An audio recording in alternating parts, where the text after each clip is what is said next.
And we're live. Phil Tarrant, Tom Panos, Real Estate Exposed. Thomas, you well? I'm very well. I'm very, very well. In fact, I've got to tell you, I said to Tom Hector, who's one of your, I think he's number 1 or number 2 REB South Australia, and he's always up there. I said to him just before he got on, this is the fittest I've been in years, Phil. I've run the Bay Run 96 days in a row. 96 days in a row, 7 kilometers. Now, for a lot of people watching this, they'll say, yeah, well, 7 Ks, but I am 54 and I haven't been in good shape because of treatment. And on the 26th of June, Phil, I left Marsfield doing an auction for one agency for Alan Galeb.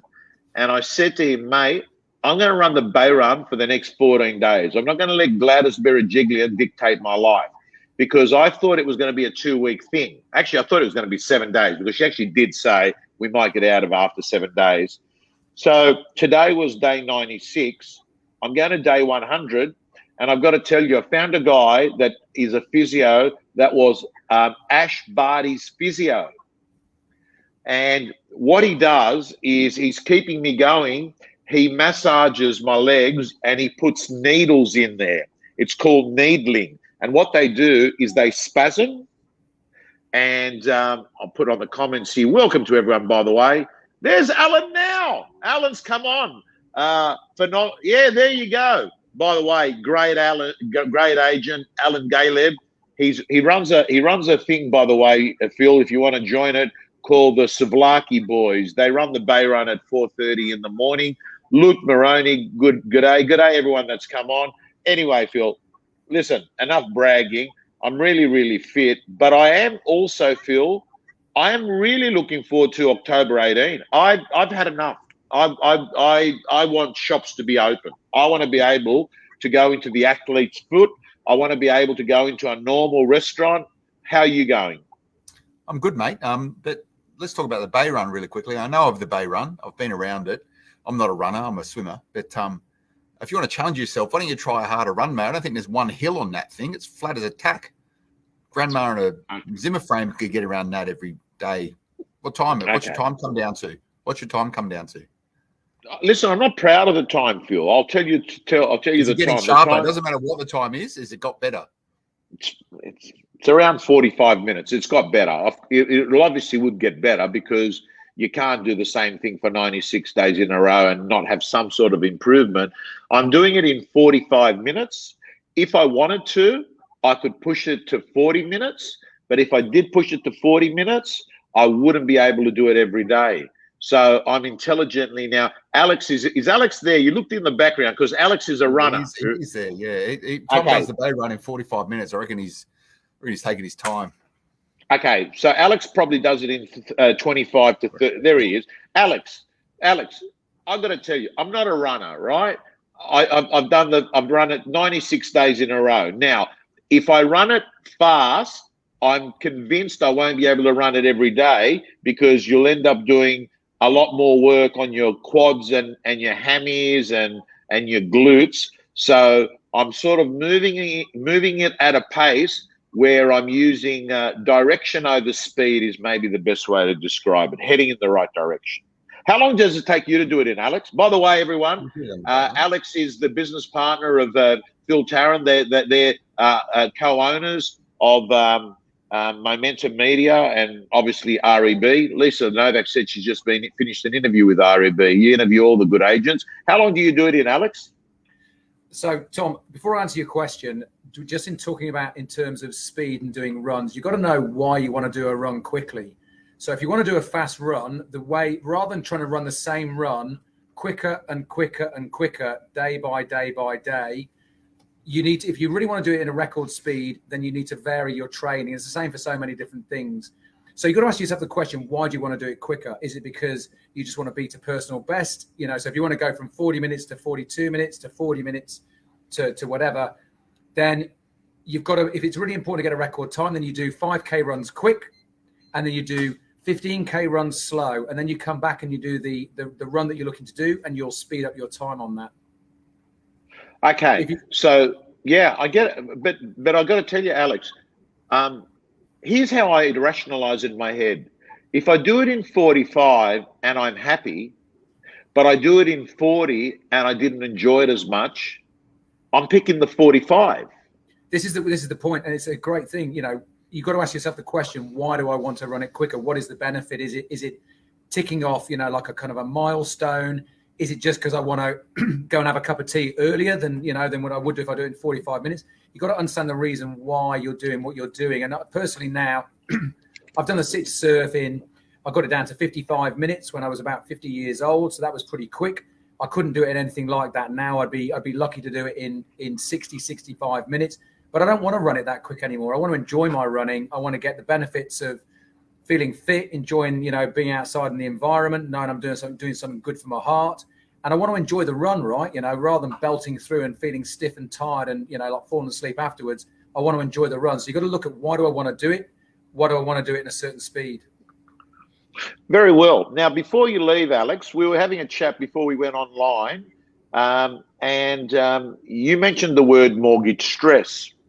I mentioned the word fearless debt, and I think that they're actually being married to each other, because I think fearless debt is the precursor to mortgage stress. I've never seen it in my 34 years of real estate where you've got people that I would consider not to be high risk profile that are basically saying, man, just go another million on a property. Yet in recent days, there have been a few articles that have popped up talking about mortgage stress in, I think, Victoria and mortgage stress in Sydney. What is mortgage stress, by the way? What's the definition of mortgage stress? So, yeah, good point, Tom. So mortgage stress was a term that was coined in around the sort of the period from about 2003 to getting up towards about 2007. And we were in an environment, many of you have been around for a while will remember the drip, drip, drip interest rate rises, 25 basis points, 25 basis points, 25 basis points, and a fairly tepid, property market. So for the same house is worth the same amount of value, I'm paying more and more and more each month as the RBA rises rates, and then the lenders then correspondingly rise their rate. So that's where the mortgage stress. So each month I get more stressed because for the same bricks and mortar, I'm paying more money out on it. So that's the mortgage stress type thing. The interesting thing is where we are now, Tom, is we are in we all know we're in a ludicrously low interest rate environment. It is phenomenally cheap to borrow money. And depending on your particular profile, it's actually very, very easy to borrow money. So if you're a simple borrower, you pay AYG, you've not got any sort of major debt, you've got a good income, you've got a deposit, the banks and the lenders will throw money at you. So the fearless element comes in from a number of angles, Tom. One of them is my friend bought a place 6 months ago and now it's worth $700,000 more than it was when he bought it. So I now think, it's that greed element. The fear is tagged with an element of greed and not being able to foresee threats in the future. So I go, well, if my friend's done that, 6 months ago, then I'll do that now because things are moving so fast. I don't have a fear of what might happen. I'm more concerned about what I might miss out on. So that's where the fearless element comes in. And I think you hit the nail on the head that following the fearlessness will come the stress. And it's that realization that you've been swept along with a market that is going in one direction that you've jumped on. And it's that real kind of almost self-loathing about your own decision making where you go, what was I doing? Why did I go 200,000 more at auction, $1 million more at auction? Why did I do that? So yeah, we're in unprecedented times. Before you leave, and I'm going to put this to all the viewers and people that are listening to this on podcast afterwards. John McGrath always used the clock analogy to describe the market. 12 meaning that the market has boomed, right? 6 meaning the market has bottomed, right? I'd love to get all our viewers and listeners to put in the comments where they see the current market. Now, I want to ask you, Phil, where do you see where do you see it is? And I want to ask Alec, where do you see it is? So, do you think that we're closer to the 12 or we're closer to the 6? So this is John McGrath's metric. So 12 is it has boomed and it stopped booming, and six it's the high. is at the bottom. It's the high. It's reached the peak of the market, and reached the peak of the market means that after it reached the peak, that it will have a slight correction. Okay. On that basis, we've had a lot of growth, and we've seen. So this guy's not very optimistic about the future. He reckons it's 11:30. He reckons it's 11:30.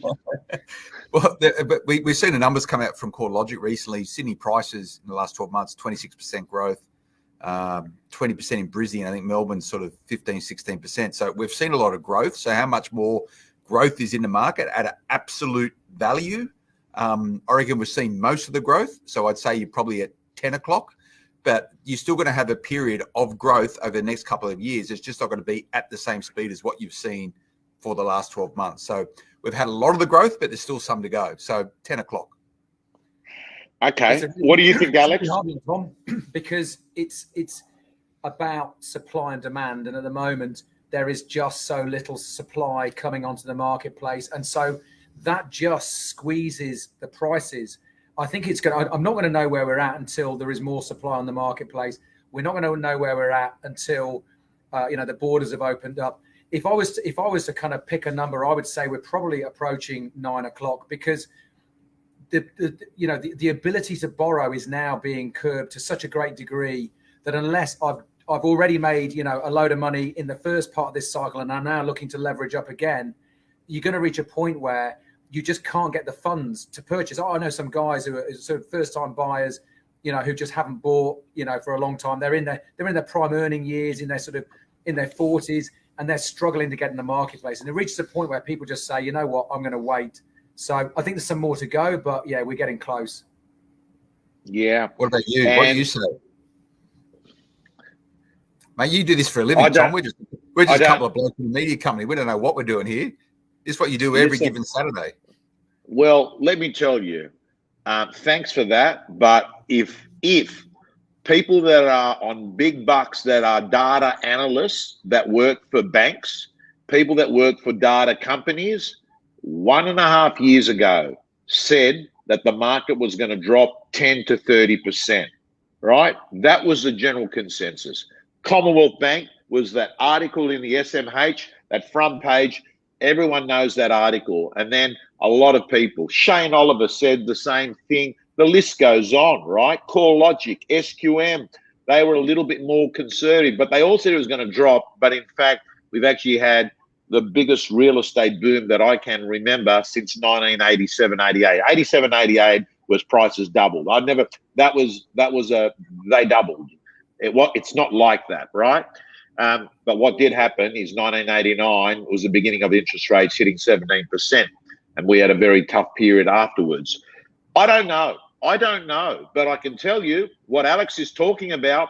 I'm in the same predicament because I have delayed pulling the gun on a bit of property in the last year, and now I'm thinking to myself, how much money am I leaving on the table? Then another side of my brain thinks to itself, hang on a second.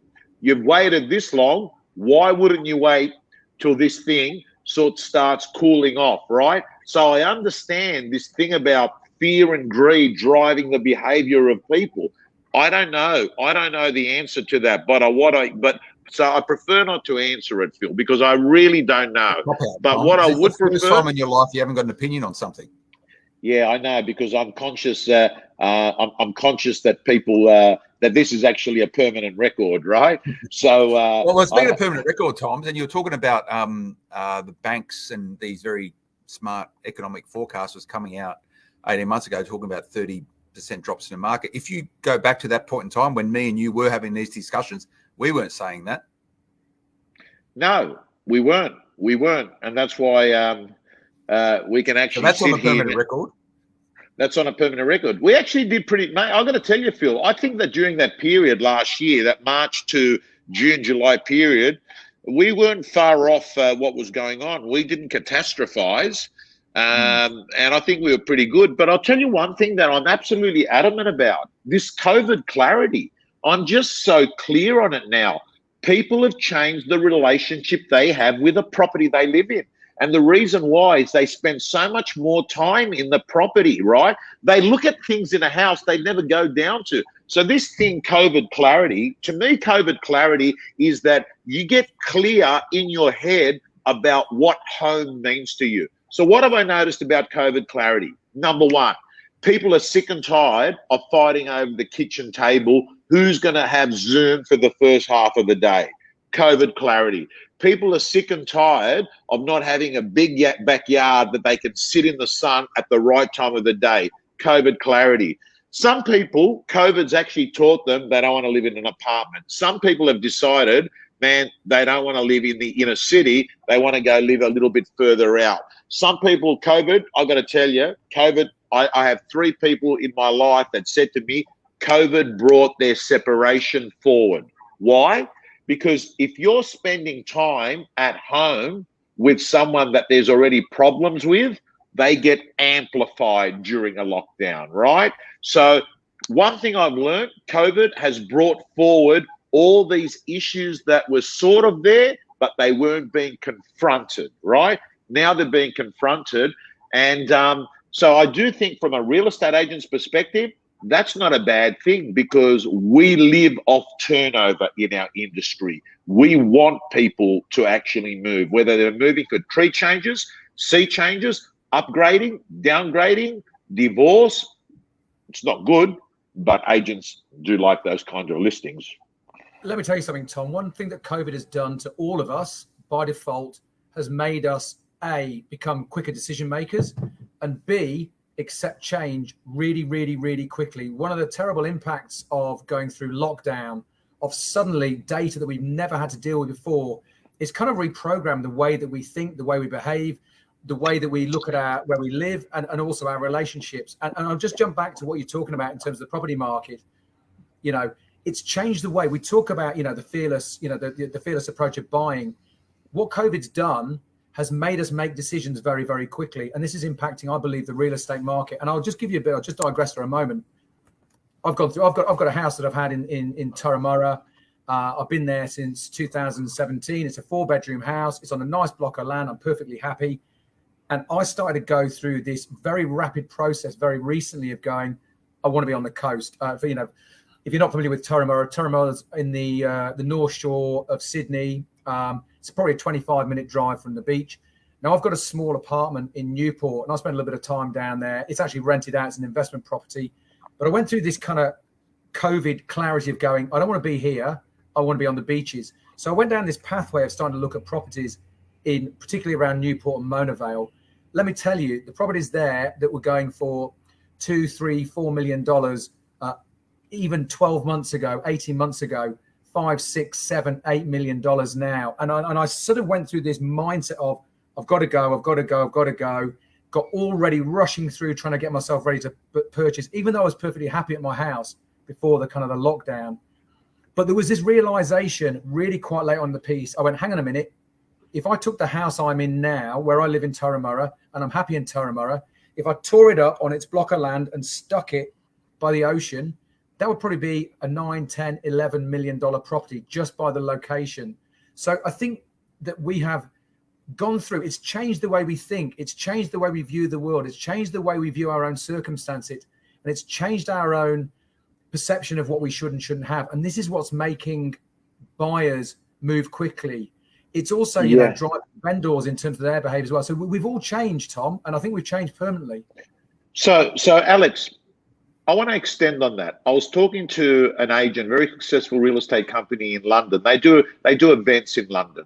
We've got to keep talking about, Phil, about our London trip. You won't believe it, I've had people inquire about it. I said, what are you talking about? They said, oh, you mentioned it on the show. I forgot all about it. Anyway, so Alex, I was talking to this guy in London, and he said, you know, what has happened is that in London, things have gone crazy. Like, there is, like, the courage of people is incredible. And I said to him, why is that? And he goes, it looks like people realized how fragile life can be.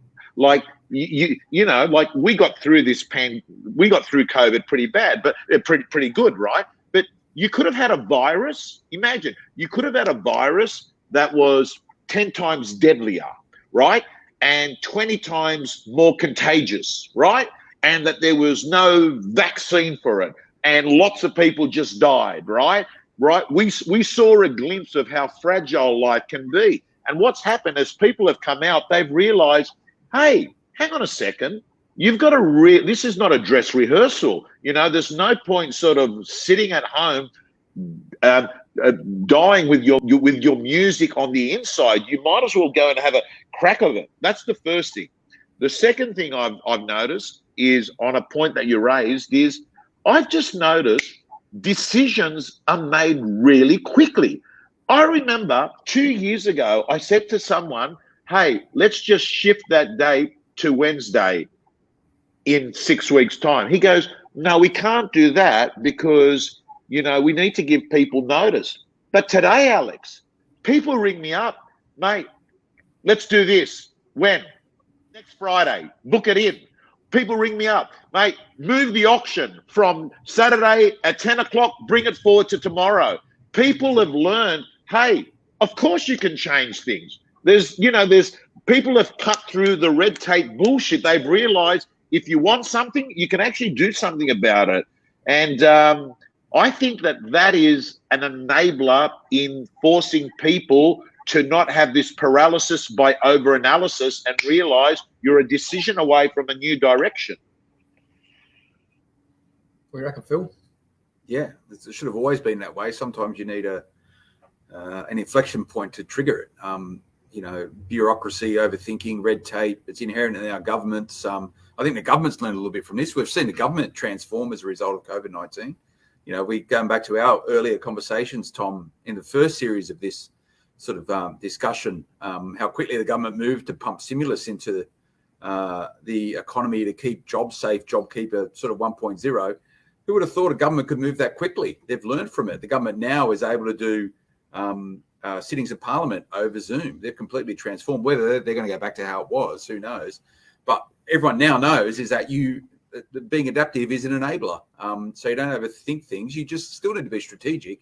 You need to make informed decisions, but there's so much information out there right now to help you accelerate that decision making. So I think it's a good environment. Speed. Now I'm gonna now Phil and Alex, if you want to stay on there, I'm going to run through 5 or 6 things that I read recently in one of the financial press, and I thought to myself, this guy might not be far off. This guy might not be far off. I'm going to run through what he said real estate is going to look like after lockdown. The first thing he said is he believes that this was in the Fin Review on Monday. The first thing he said is he believes that rental yields in the inner city will go up again as vaccinations go up, as university students return. They've been smashed badly over the last year and a half, and all of a sudden we're going to see more people seeing good value in the inner city units. That's the first one. The second thing is technology, and it's an interesting one, and I agree with it, even though my head says technology should be the way we're moving, is that he believes that on-site auctions will go back and people won't go to the online version of an auction, and that Zoom inspections will go back to physical inspections, that people will actually go back to touching, smelling and feeling a property. On those 2 issues, what do you think, guys? I'll have got the first one. Yeah, that's a no-brainer. Like, of course, yields are going to go up in inner city apartments because they can't go down too much further. Most of the damage has been done. If you think back to the original start of the pandemic, international students all went home. They haven't been allowed in. Therefore, the natural consumers of those apartments weren't there. Yields went down. Number 2, all the young professionals who wanted the inner city life, they wanted to get on the piss and dine out every night. They lost their jobs. They couldn't afford it. They all moved back home with their parents. So therefore, those consumers left. So yields couldn't go down too much further in the inner city apartment market. So obviously, as more people, supply and demand, come back into that market, yields should improve. So I agree with that, but it's pretty obvious would be my point. What about the online auctions? Yep. What about online I auctions? Agree. Yeah, I think people want to go back. You're talking about huge financial decisions. Doing that over the interweb versus doing it in person. I think people will go back to in-person connectivity. I think technology is good for parts of what we do as humans, but the important point there is that we are humans. Humans are they like the connectivity, the touch and feel of each other, no pun intended.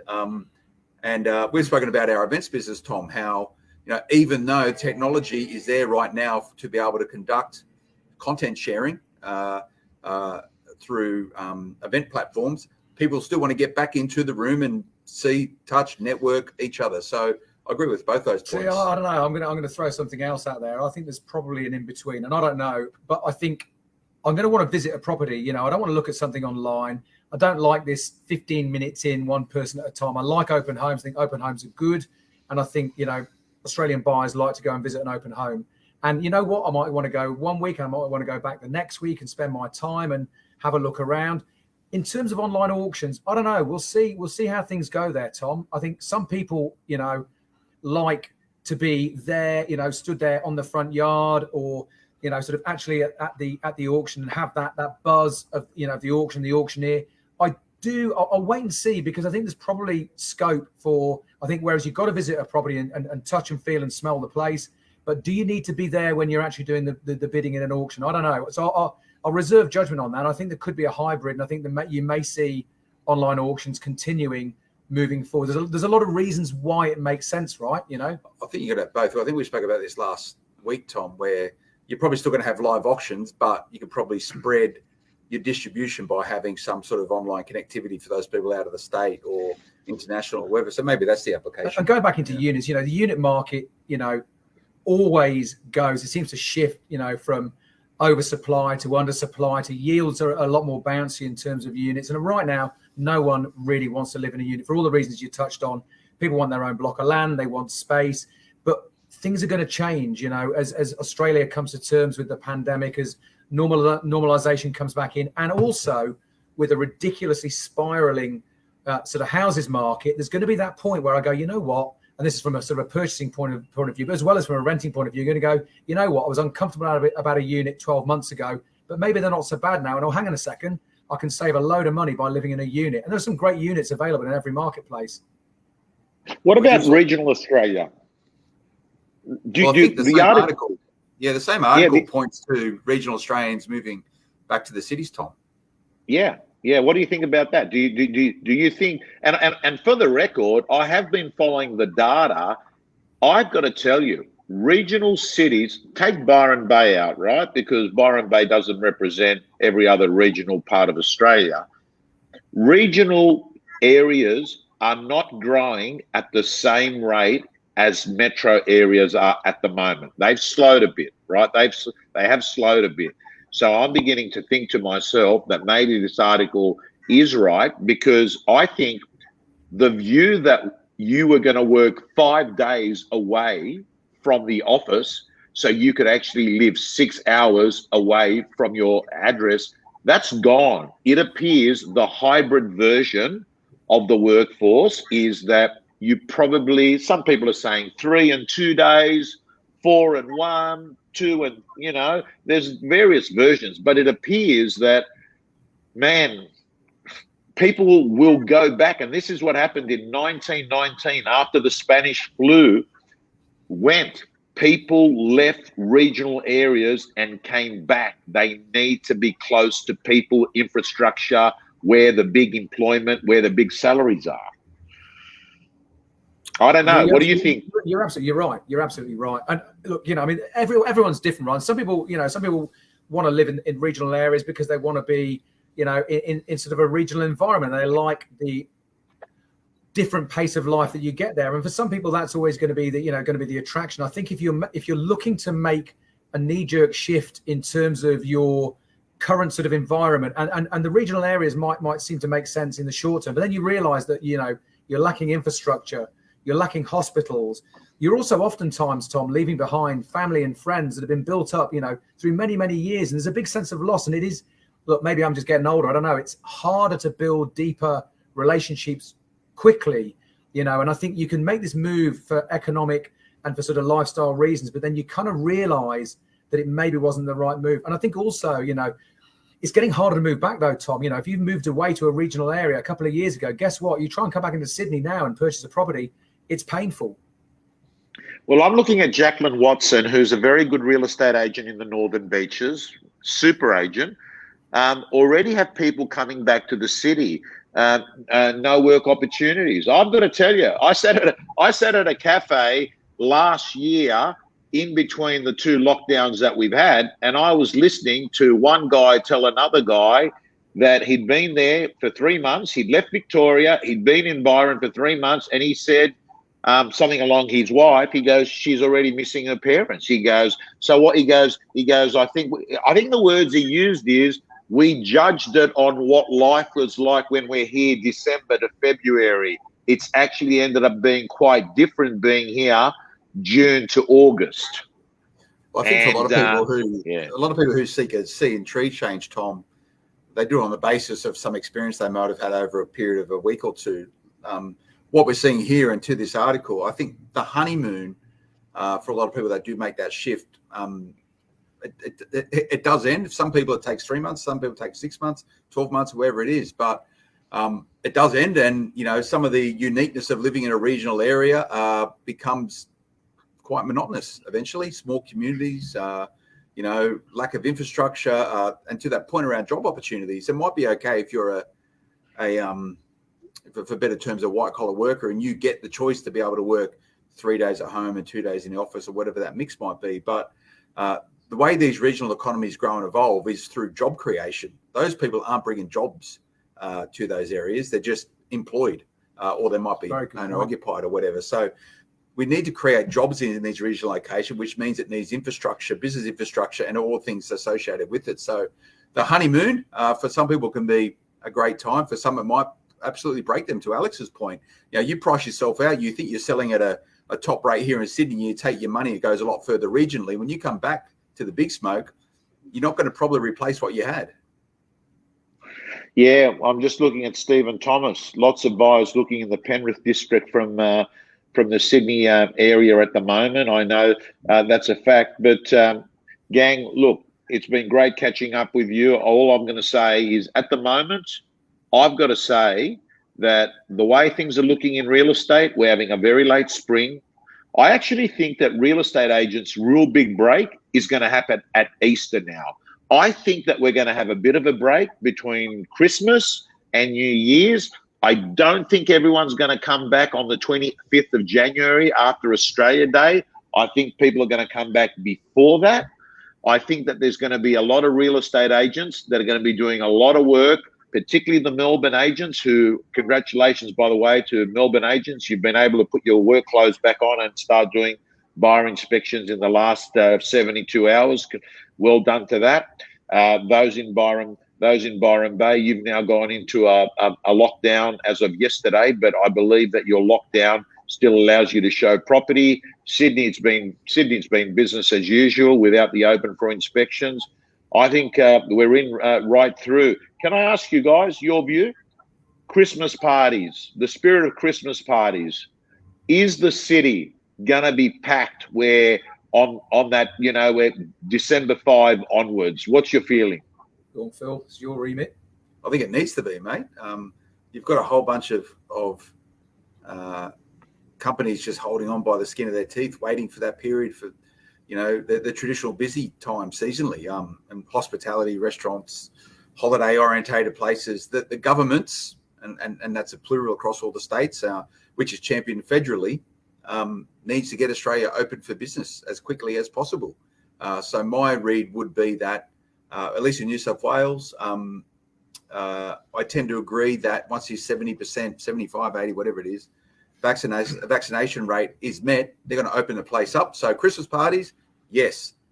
We've got our Christmas party. We do an offsite called MCon, where we take the whole team away to an offsite for an overnighter. Mate, we're booked up. We're planning. We're ready to go. We have 30 plus events scheduled, Tom, to happen this side of Christmas in person. The government will open up the state. They're going to need to open it up. And we're very conscious, Tom. If you think about our very small role in supporting economic growth and recovery here in New South Wales, our supply chain, nationally as well, we do events nationally, our supply chain is deep. If you think about it, we use all these big conference and function centres. There's food on the table. There's booze in people's glasses.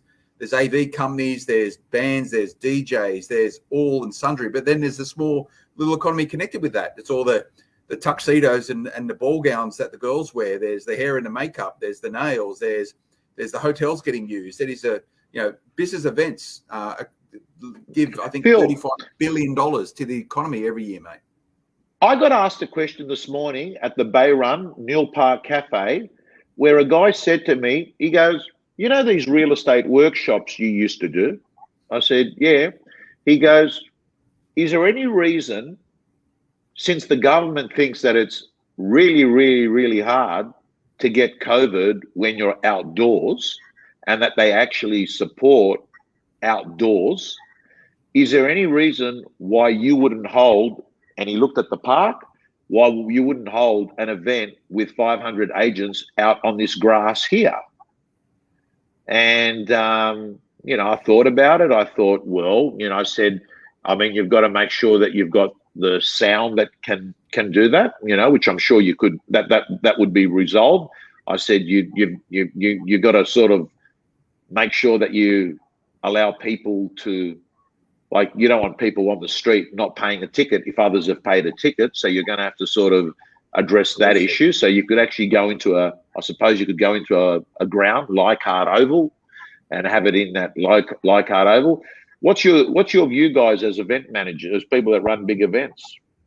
Well, already some of the function spaces and big conference areas are creating outdoor spaces to potentially capitalise on that. If you want to get to the health issues of it all, it's whether or not COVID spreads faster indoors or outdoors. It's sort of to and throwing, sort of outside the scope of this chat. But I'd look at it from an environmental point of view. Do you think, Tom, you're better off sitting outside listening to you talk about how to sell real estate more effectively? It's going to make any difference whatsoever? Are people going to be in a better frame of mind out there with the birds chirping and the sun shining and their sunblock on? There's probably a place for it.